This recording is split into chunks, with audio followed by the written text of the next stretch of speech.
Everybody, welcome to GTM Secrets. Anything regarding sales, marketing, RevOps, you name it, we talk about it. Today I have Eli Kaufman here, which I'm very excited for, but I don't want to do a disservice to you, Eli. Can you give a little bit of background on yourself? Yeah, for sure. I am the lead for revenue operations at Nova Credit, a fintech company located here in New York. Been in the tech world for about 6 years now. Prior to that, was in sales at Madison Square Garden here in New York, so the Knicks and the Rangers, and then the Boston Red Sox. Prior to that, doing season tickets and suites and group tickets. So it's been a unique path to RevOps leader. I'm curious, how do you go from entertainment sales to nerdy RevOps? Yeah, I think, there are a lot of people in this kind of bucket who fall into it accidentally and find out they love it. I was in sales. I knew I'd been working for the Red Sox for a long time since I was, pretty young. So I knew after college I'd be able to walk into a job there. I did 2 years there. Did well. Knew sales isn't the long term, but good means to an end.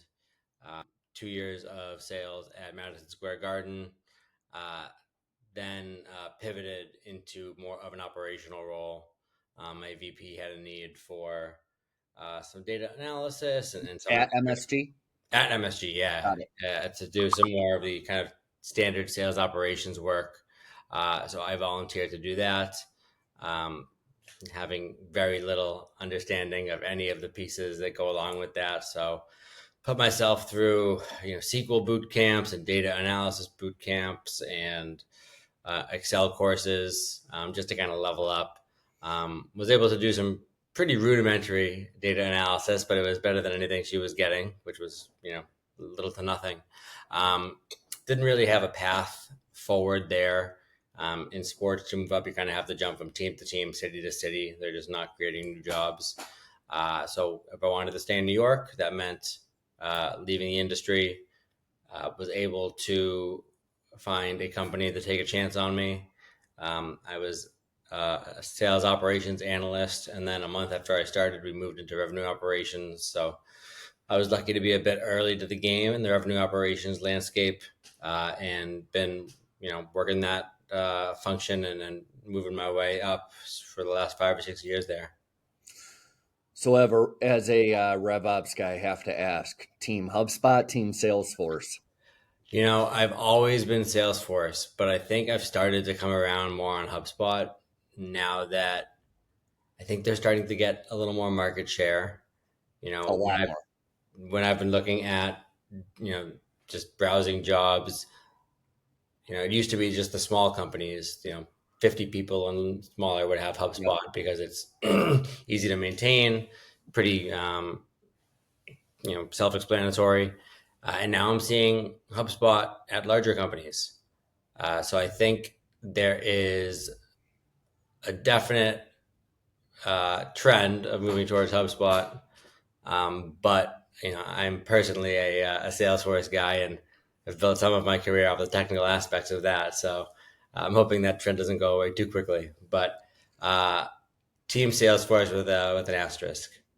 I would say I'm similar. So I run a RevOps agency, and we do both Salesforce and HubSpot work. I've always called it CrudSpot. We're personally on Salesforce. I literally signed a Pardot contract like 2 days ago. But I will say HubSpot's getting a lot better, a lot more friendly to larger teams. So I refrain from the CrudSpot comment for the most part. What I will say is that their pricing thinks that they are Salesforce. Okay. Pricing is not a competitive advantage anymore, in my opinion. Interesting. Yeah, I know. The thing with Salesforce, and I think it's a bit funny, is I feel like they've built one good product 20 years ago. CRM. Yes, and they've made some good changes, Lightning, and it's a good product. I don't feel like there's been a ton of value add over the years. As HubSpot, I feel like what I've seen is they continue to iterate, they continue to roll out new features that people are high, that are requested in high demand. I would say so. I would disagree in the fact that they're not innovating, but HubSpot rolls a lot of their innovation into your current pricing, so you actually get to Yeah. use it. Yeah. Whereas Salesforce gives you a giant middle finger and says, Exactly. we just like their new AI agent stuff that they just revealed at Dreamforce. It's going to cost you a freaking fortune to even try it out. Yeah. Yeah. So definitely prohibitive in that realm. But we're Team Salesforce at Identity Matrix. I don't see that changing anytime soon. Um, so a couple questions for you. We're talking about innovation. One of the big topics is AI in go to market strategy, right? But that almost inherently goes to LLMs, for content marketing and whatnot. Mhm. How are you guys using AI in RevOps, or how would you like to that maybe you're not yet? Yeah, I think the way we're utilizing it right now is pretty not rudimentary, but pretty elementary. It's not a large part of our strategy. We're relying. I'd say it's twofold. We're relying on our vendors. Some of which are rolling out really really strong AI capabilities. Gong is doing some really really awesome stuff in that world around summarizing all your calls, providing sentiment scores, things along those lines, where you can ask them a question. I record an internal call for a project we're working on every week, and instead of having to take note during the call, like, what are the action items that each person is owning coming out of this call, and that's been really powerful. Also, LinkedIn started to do some real sales navigator, started to do some really good stuff around AI. And then, ChatGPT, I think there's a enablement aspect there of, what are the things that work? What are the questions you should be asking? I kind of try to tell people that it's the new Google. So, instead of looking at, you know, reading through every report that Bank of America put out to try to understand where, my company Nova Credit would fit into the picture, you take their, some of their reporting from, the recent quarter, you put that link into ChatGPT, based on, the end of quarter reports, what are the risks that Bank of America is highlighting, and how can Nova Credit help alleviate some of those risks? So I think there's a lot of enablement and just, oh, I didn't even think of that. Just this being a new concept. So someone has to really be the leading the charge as it relates to the enablement aspect of it.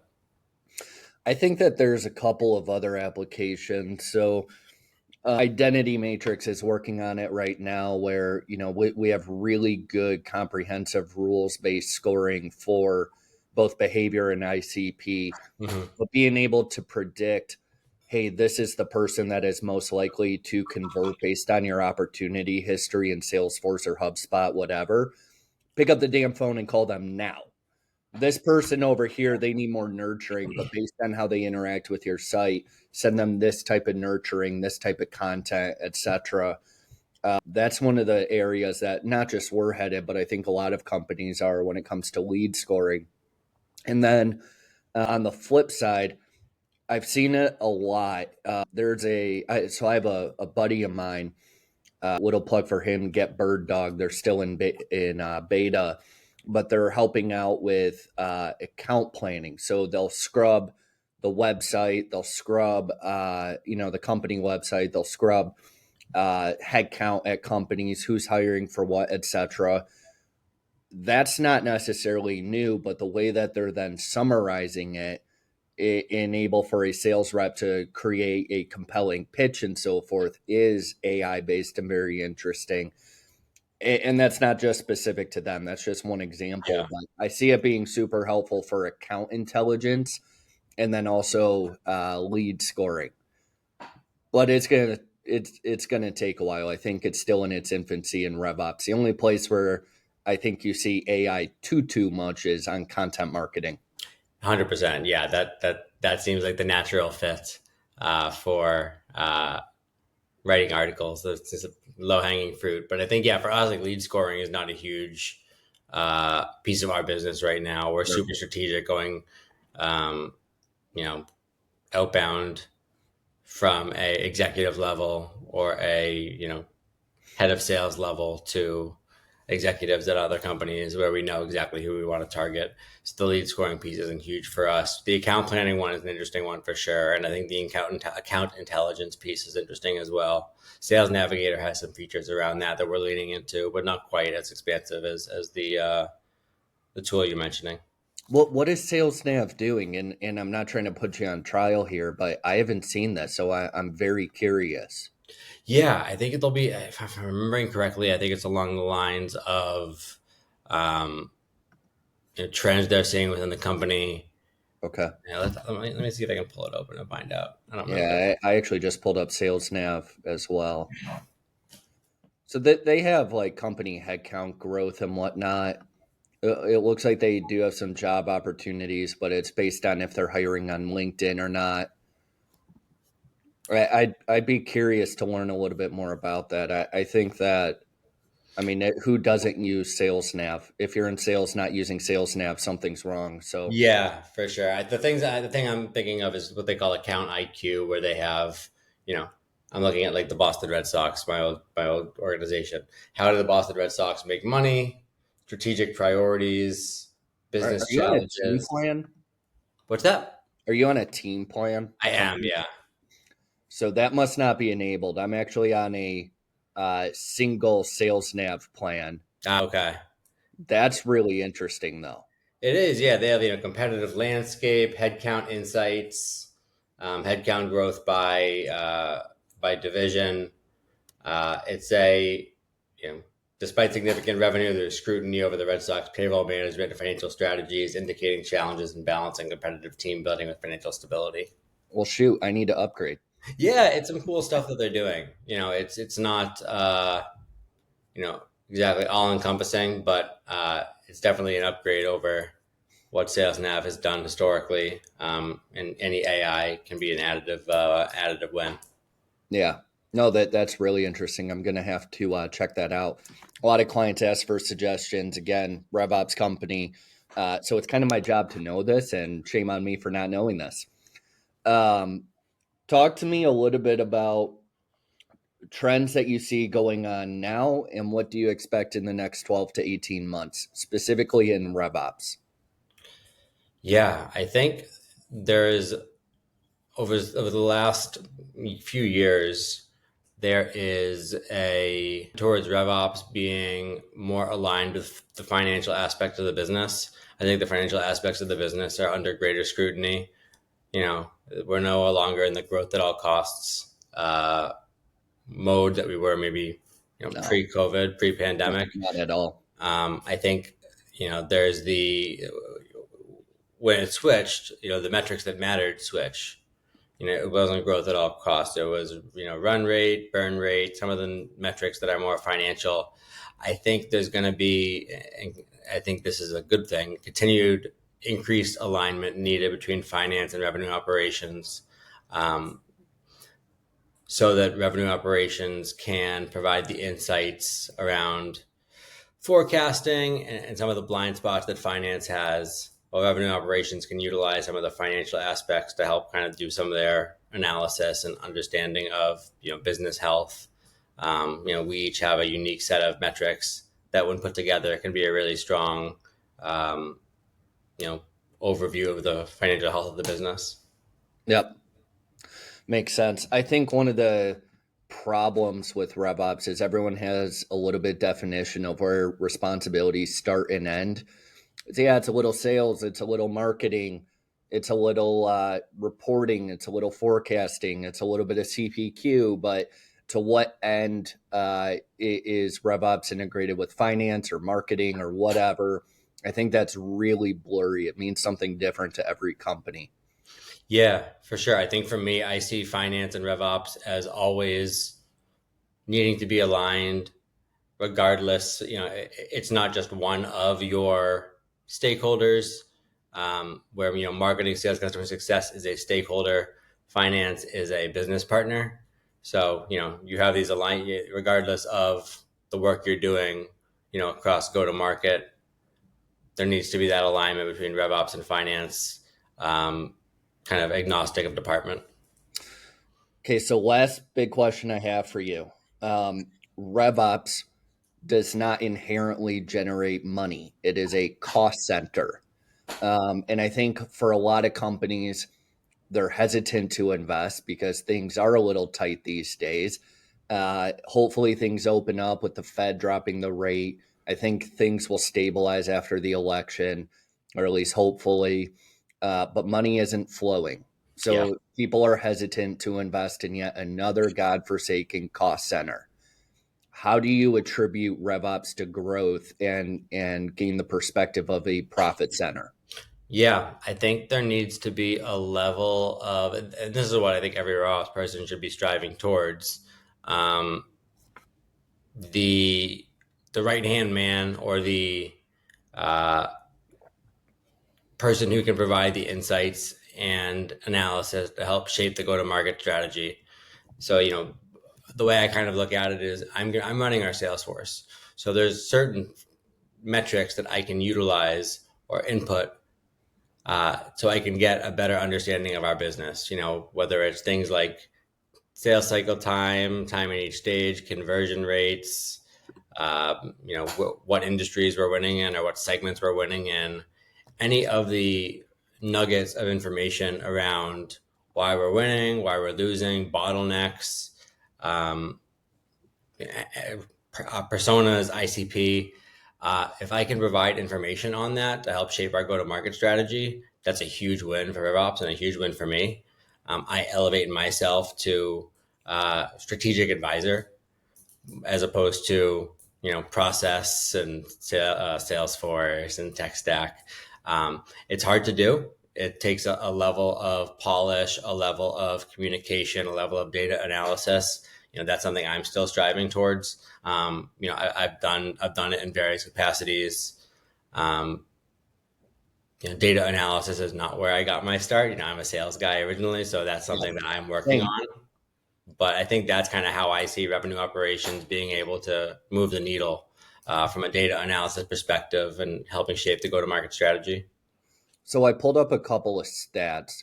Companies with a RevOps function see a 10 to 20% faster revenue growth on average, achieve 15 to 25% improvements in operational efficiency, 5 to 10% higher productivity from the sales team, retention 10 to 15% higher.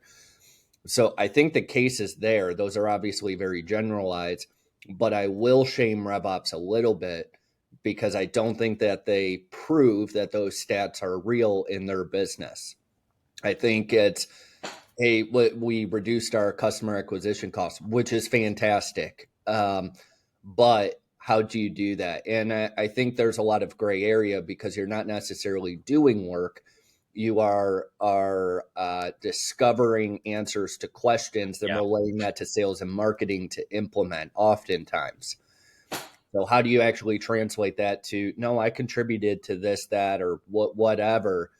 I don't think RevOps does a good job at justifying their role, even though RevOps as a whole is completely and utterly justified, if that kind of makes sense. Yeah, for sure. And I think there is a level of playing the game that you need to do to make sure that you are vocal, but um, you know, making sure that you are getting your achievements and contributions seen and heard, and understanding that this comes from you. I'm going to be giving my insights to, maybe the head of sales, or, the director of demand gen. So how can I both enable them with the right information to help guide their strategy, but also like make it known that I'm contributing to help guide their strategy without making it look like you're trying to be overly vain or overly take too much credit for the work. Yep. So I think there's a level of playing the game there that you need to do, which is not easy. I think RevOps is focused on technical skills and data analysis skills, but there is a level of kind of just the corporate know-how that you do Yep. need to do to make sure you are being seen as someone who is helping move the needle. Yep. I fully agree with that. Any last thoughts, comments, etc., for people that maybe are in RevOps and want to grow in their career? The biggest thing that I've had to learn are the soft skills. And this kind of goes along with what I was saying. The prioritization, ruthless prioritization, the project management aspects of it, and the communication. One of the biggest things for me, I came into a role 4 years ago, being the head of RevOps for a marketing tech company. I wasn't ready for it. Candidly, didn't have enough experience working with executive teams. How do I tell an executive that I really am not able to do what they want me to do?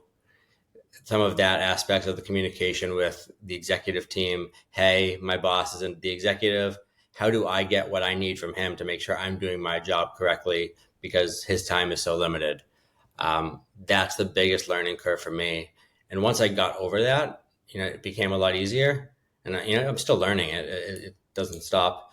But I think the power dynamic, or the gap in hierarchy, makes it a unique place for revenue operations. So I think those soft skills are really critical, to make sure that you are, I'll use the term again, playing the game correctly, and really leaning into the corporate aspects of the world. Makes sense. Eli, really appreciate having you on. If people want to connect with you, what's the best way to do so? Yeah, absolutely. LinkedIn, you can find me at Eli Kaufman too. Eli Kaufman too on LinkedIn. That's the best way. Awesome. Eli, really appreciate it. Awesome. Appreciate it, Stephen.